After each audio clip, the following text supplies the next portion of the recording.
In the early 90s, the National Transportation Safety Board, known as the NTSB, warned that the rail tanker cars in use, the DOT-111s, were unsafe and prone to spills during crashes. The NTSB has repeatedly warned of this danger since then. Of course, the NTSB has no enforcement capability, so their warnings went unheeded by the industry. In 2009, due to oil supply outpacing pipeline capacity for the North Dakota Bakken oil, companies began filling the DOT-111s with crude oil and shipping the oil by rail. No one really paid attention to the fact that all of this oil was being shipped in unsafe rail cars, until the summer of 2013 when 47 people were killed in an explosion of DOT-111s filled with Bakken crude in Lac Megantic. Lac Megantic was inevitable. In 2009, the industry shipped 5,358 carloads in the first half of the year. In 2013, they shipped 355,933. In 2009, there was one spill. In 2013, there were 137 spills. The federal government reported that more oil was spilled from rail cars in 2013 than in the previous 4 decades combined. Lac Megantic raised many questions. Why had a train full of crude oil exploded and incinerated downtown Lac Megantic and killed 47 people? Crude oil was not supposed to be explosive. Several possible explanations were put forth, but no definitive conclusion was reached.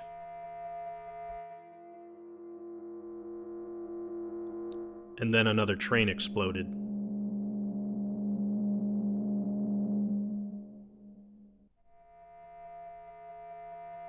And then another train exploded.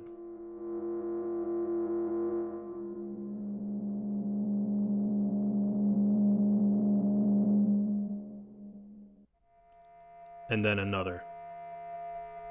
It is now an established fact that trains carrying Bakken crude oil are carrying explosive contents. This is why workers in the rail industry now refer to such trains as bomb trains. These trains pass daily through many of the large cities in North America: Toronto, Chicago, Philadelphia, Buffalo, and Albany, New York, where they stop and wait to be offloaded onto tankers and barges to travel down the Hudson River. Downtown Albany has been transformed into a storage facility for these trains and their explosive cargo.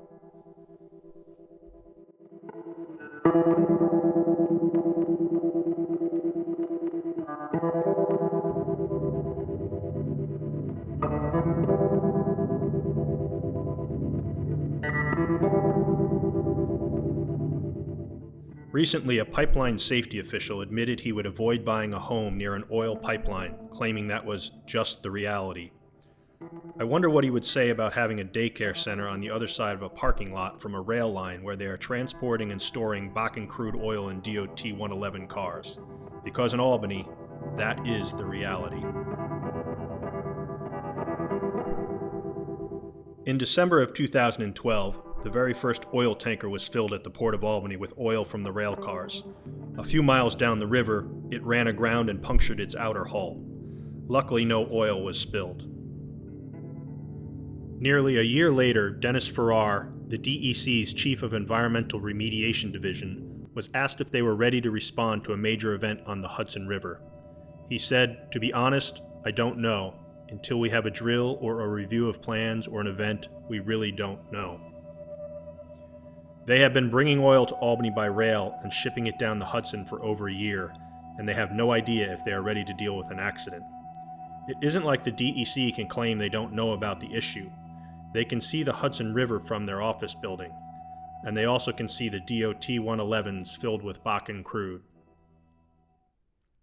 In December of 2013, Global, one of the 2 companies bringing oil to the Port of Albany, finally appeared before the local emergency planning committee to offer assurances of safety and say that they were prepared for any spill or fire. Apparently they were convincing, as the chairman of the committee said that the oil shipments were safer than your car in your driveway. These are the people who we are supposed to trust to keep us safe. The ones who waited over a year to even bother to comment on the issue. The ones who managed to crash the very first tanker they shipped out of the Port of Albany. The ones who claim crude oil doesn't explode. There was no mention of any plans for evacuation in Albany, despite the fact that the last 2 train explosions have required the nearest towns to be evacuated. It It should be noted that all 6 companies involved in the Lac-Mégantic oil spill are refusing to pay for the cleanup, which is expected to cost $200 million. 47 people died, a town was destroyed, and they all are trying to walk away. And yet in Albany we are assured it will be fine by an oil company called Global Partners.